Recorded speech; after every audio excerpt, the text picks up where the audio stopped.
Hi అండి, అందరికీ నమస్తే. శ్రావణ మాసం 2వ శనివారం పూజ అయితే చేసుకున్నానండి. కాకపోతే నేను సాయంత్రం పూట చేసుకున్నాను పూజ అనేది.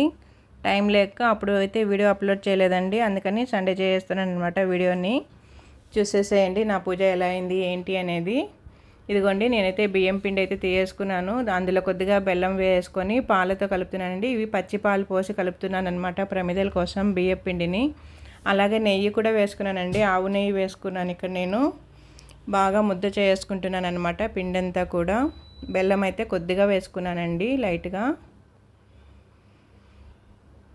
చూసారా, కొద్ది కొద్దిగా పాలు వేసుకుంటూ పిండినంతా కూడా ఇలా చేసుకోవాలన్నమాట. నీళ్లు పోయలేదండి, మొత్తం పాలతోనే కలిపాను పిండినంతా కూడా ప్రమిదల కోసము. ఇది స్మూత్గా రావాలంటే కానీ మనకి ఎక్కడ కానీ పగుళ్ళు రాకుండా ప్రమిదలకి స్మూత్గా రావాలంటే ఇలా గిన్నె పెట్టేసుకొని ఒక 10 నిమిషాలు అలా ఉంచేసుకున్నామంటే మెత్తగా వస్తుందన్నమాట పిండి అనేది. ఈలోపు బాబాకు కూడా అభిషేకం అయితే చేసుకుంటున్నానండి. పూజ గదంతా కూడా శుభ్రం చేసుకున్నాను. చివరిగా ఇంకా బాబా గారిని ప్రశాంతంగా అభిషేకం అయితే చేసుకుంటున్నాను. ఇదిగో చూసారా, ముందుగా అయితే నీళ్ళు వేసుకొని ఒకసారి చేసానండి. తర్వాత పాలు పోసి ఇలా స్నానం చేయించేస్తున్నాను బాబాకి. చాలా తృప్తిగా ఉంటుందండి. ఎంత పని ఉన్నా కూడా బాబా దగ్గరికి వచ్చేకొండికి ప్రశాంతంగా ఉంటుంది నాకైతే. ఇదిగోండి, చందనం అయితే నీళ్ళలో వేసి కరగబెట్టేశాను. ఇప్పుడు చందనం నీళ్ళు వేసి చేస్తున్నాను బాబాకి. సువాసనలు అంటే బాగా ఇష్టం కదా బాబా గారికి కూడా. చూసారా, ఇప్పుడైతే పెరుగుతో చేస్తున్నానండి. చాలా ఆనందంగా ఉంటుందండి. బాబాగారు కూడా నవ్వుతున్నారు, చూస్తున్నారా మీరు గమనించినట్లయితే. కానీ మనం తల మీద పోసేటప్పుడు బాబాగారు స్మైలింగ్ ఫేస్ వస్తుంది చూడండి. నాకైతే చాలా ఇష్టం ఇలా చూడాలంటే. మామూలుగా ఉన్నప్పుడు కంటే కూడా ఇలా అభిషేకం చేయించేటప్పుడు అయితే అసలు నవ్వుతూ ఉన్నట్టే ఉంటుందన్నమాట ఫేస్ అయితే. అలా చూస్తూ ఉండాలనిపిస్తుంది. ఇంకా కొంచెం వేసి చేయిద్దామా అనిపిస్తుంది అనమాట. అలా ఉంటాడు బాబా. మీరు చూడండి, ఇలా చూస్తున్నారా, తెలుస్తుందా అండి మీకు స్మైలింగ్ ఫేస్ అనేది. అభిషేకం అయిపోయింది. ఇంక బాబాని బాగా నీట్గా తుడిచేసుకొని డ్రెస్ వేసుకుందాం, రెడీ చేద్దాం అన్నమాట. చాలా ప్రశాంతంగా ఉంటుందండి మనసు అయితే. బాబాకు పూజ ఇలా అభిషేకం అనేది వారంలో ఒక్కరోజు మాత్రమే ఇలా చేసుకుంటాను. మిగిలినప్పుడు దీపారాధన చేసుకొని ఏదైనా ప్రసాదం పెట్టి పాలు అవి పెట్టేస్తాను నైవేద్యానికి. ఒక గురువారం రోజు మాత్రం చేస్తాను. కాకపోతే మొన్న గురువారం రోజు కొంచెం ఇబ్బంది వచ్చి ఆ రోజు చేయలేదండి. అందుకని ఇప్పుడు ఎట్లో ఆ వెంకటేశ్వర స్వామికి దీపాలు పూజ చేసుకుంటున్నాను కదా, అందుకని బాబా గారికి కూడా చేస్తున్నాను. ఇదిగో చూసారా, డ్రెస్ కూడా శాల్వా కప్పేశానండి. ఇప్పుడు చందనము కుంకుమతో బొట్లు పెట్టేసుకుందాం. చిన్న పిల్లాడిని ఒళ్ళో పెట్టుకొని చేసినట్లు ఉంటుందండి నాకైతే. మా పిల్లలు చిన్నప్పుడు ఎలా పెట్టుకున్నానో అలా చూసుకుంటున్నాను అనమాట బాబాని కూడా. అదే విధంగా అనిపిస్తూ ఉంటుంది. చాలా ప్రశాంతంగా ఉంటుంది. గురు పౌర్ణమి రోజు కూడా ఈ మాదిరిగా వీడియో పెట్టానండి. చాలా వ్యూస్ అయితే వచ్చింది, కామెంట్స్ కూడా చాలా వచ్చాయి, అలాగే లైక్స్ కూడా వచ్చాయి. అందరికీ కూడా థ్యాంక్స్ అండి. ఇప్పటికి కూడా వీడియో అయితే పోతూ ఉంది స్లోగా. అలా 47K అయితే వచ్చిందండి వ్యూస్. నా వరకు నేను చేసిన ఇప్పుడు వరకు వీడియోస్లో ఫస్ట్ వీడియో అనమాట అన్ని వ్యూస్ రావడము. 47K అంటే నాకు ఆనందం అనమాట. అది అంతే కదా అంటారేమో, అది చాలా ఆనందం నాకు. ఫస్ట్ వీడియో అంత వ్యూస్ వచ్చిందండి. బాబాని రెడీ చేసుకున్నాను. ఇదిగోండి, ముందుగా పూజ గది అంతా కూడా శుభ్రపరిచేసుకున్నాను. పటాలన్నీ తుడిచి కూడా గంధం కుంకుమతో బొట్లయితే పెట్టేసుకున్నాను. దీపాలు అన్నీ కూడా నీట్గా కడిగి పెట్టేసుకున్నానండి. ఇప్పుడు ఇవంతా రెడీ చేసుకున్నాను కదా. ఇప్పుడు మనం పిండి కలిపి పెట్టుకున్నాం కదండి, బాగా నానుంటుంది. 10 నిమిషాలు అయిపోయింది. ఇప్పుడు పోయి ప్రమిదలు అయితే రెడీ చేసుకుందాము. ఆ వెంకటేశ్వర స్వామికి 2వ వారం పూజ అండి ఇది. పూలతో కూడా అలంకరించేసుకున్నాను బాబాని.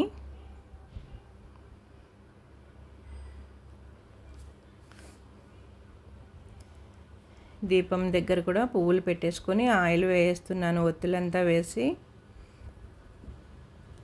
ఇప్పుడు పోయి మనము పిండిని ఒకసారి మళ్ళీ కలుపుకొని ప్రమిదలు అయితే చేసుకుందాం. చూసారా బాగా స్మూత్గా వచ్చింది కదండి. ఇప్పుడు 7 ప్రమిదలు అయితే చేసుకుందాము. ఇలా కాసేపు అలా నానబెట్టడం వల్ల మనకి ప్రమిద చేసేటప్పుడు పగుళ్ళు అవి రాకుండా ఉంటాయి, క్రాక్ రాకుండా ఉంటుందన్నమాట. అలాగే 7 తమలపాకులు తీసుకొని గంధ బొట్టు పెట్టుకొని కుంకుమ బొట్టు పెట్టేసుకుంటున్నానండి.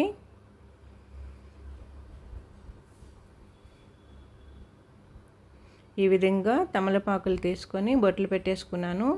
ఇప్పుడు మనం ఇవన్నీ సర్దుకొని ఒకసారి ప్రమిదలు చేసుకుందాం. ఇప్పుడు ముందుగా అన్ని ప్రమిదలకు కూడా ఉంటలు రౌండ్ చేసుకున్నానండి, లడ్డూస్ లాగా. ఇప్పుడు ఒక్కొక్క దాన్ని రెడీ చేసుకున్నాను చూడండి. అలాగే నేను ఇక్కడ చందనం కుంకుమ కూడా నీళ్లు వేసి కలిపి పెట్టేసుకున్నానండి రెడీగా. చందంతో 2 నామాలు పెట్టి మధ్యలో కుంకుమ నామం అయితే పెట్టేసుకుంటున్నాను. పూజ కూడా చాలా బాగా జరిగిందండి, ప్రశాంతంగా ఉన్నింది నాకు పూజ చేసుకునేటప్పుడల్లా. ఈ విధంగా తమలపాకుల పైన ప్రమిదలు అయితే పెట్టేసుకున్నాను నేను. మళ్ళీ పైన కూడా 3 పక్కల బొట్లు పెట్టుకున్నానండి. ఇప్పుడు నెయ్యి వేసుకుంటున్నాను. ముందుగా నెయ్యి వేసి తర్వాత ప్రమిదలో ఒత్తులు వేసుకుంటున్నాను. పువ్వొత్తు వేస్తున్నాను నేను ఇక్కడ. ఇలా పిండి దీపావళికి పువ్వొత్తులు వేస్తే కానీ మధ్యలో బాగా వెలుగుతాయండి. ఒత్తు పీల్చేసుకునేది కదా, మళ్ళీ కొంచెం నెయ్యి తగ్గిపోయిందని నిండుగా వేస్తున్నాను. ఎలుతుగా పెట్టకూడదు కదండి, దేవుడికి సమర్పించేటప్పుడు నిండుగా వేయాలన్నమాట. మనకి దీపాలు కూడా ఎక్కువ టైం వెలగాలంటే ఒకసారి మళ్ళీ చూసుకోవచ్చండి. మనము దీపం వెలిగేటప్పుడు ఒత్తు అంతా కూడా మనం పెట్టిన ఒత్తు అంతా మండటానికి మళ్ళీ మధ్యలో కూడా మనం నెయ్యి కానీ నూనె కానీ వేసుకోవచ్చు. పూలతో అలంకరించుకుంటున్నాను.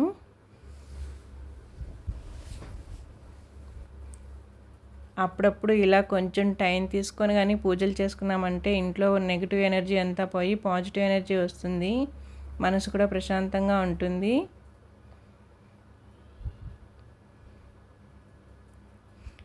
ఇలా మధ్యలో నామం అయితే పెట్టేశానండి చామంతి పువ్వులతో. ఇప్పుడు పూజ గది దగ్గర పెట్టేస్తున్నాను. దీపాలు వెలిగించేసుకుందాం. తాంబూలం కూడా పెడుతున్నానండి. తాంబూలంలో ఈసారి అయితే జామ పండ్లు పెడుతున్నాను.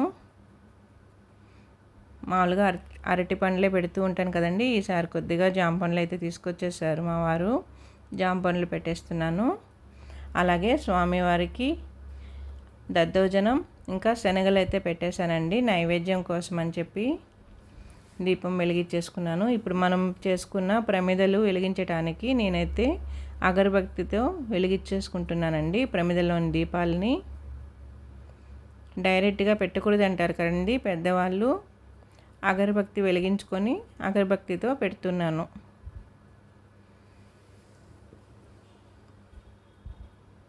అలాగే హారతి కూడా ఇచ్చేసాను అగరబత్తితో. ధూపం హారతి ఇచ్చేసాను అనమాట. ఇప్పుడు కర్పూరంతో పెట్టేసుకుందాం. కర్పూరం వెలిగించానండి, కొబ్బరికాయ కొట్టేసుకున్నాను.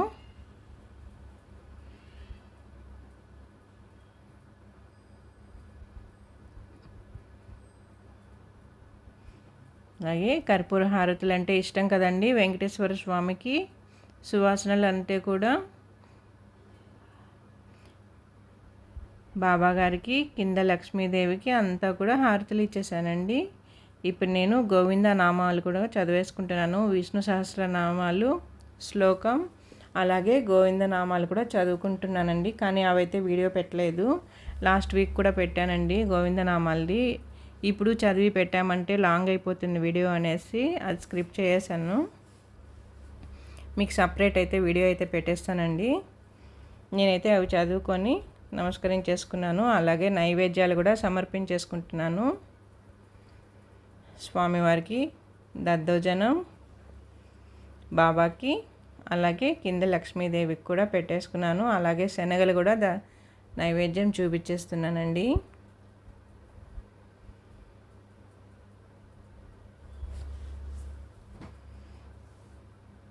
నా పూజ అయితే ఇలా జరిగిందండి. ఎలా ఉంది నా పూజ? మీకు నచ్చినట్లయితే నా ఛానల్ సబ్స్క్రైబ్ చేసుకొని లైక్ ఇవ్వండి. అప్పుడప్పుడు ఇలా కానీ చేసుకుంటూ ఉన్నామంటే ఇంట్లో చాలా ప్రశాంతంగా ఉంటుందండి. నెగిటివ్ ఎనర్జీ అంతా పోయి పాజిటివ్ ఎనర్జీ అనేది వస్తుంది. నా బాబాయ్ ఎలా ఉన్నాడు చెప్పండి? బాబా గారు సూపర్ కదా.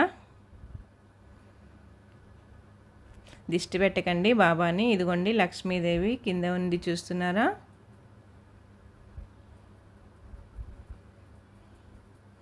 ఇదిగోండి లక్ష్మీదేవి.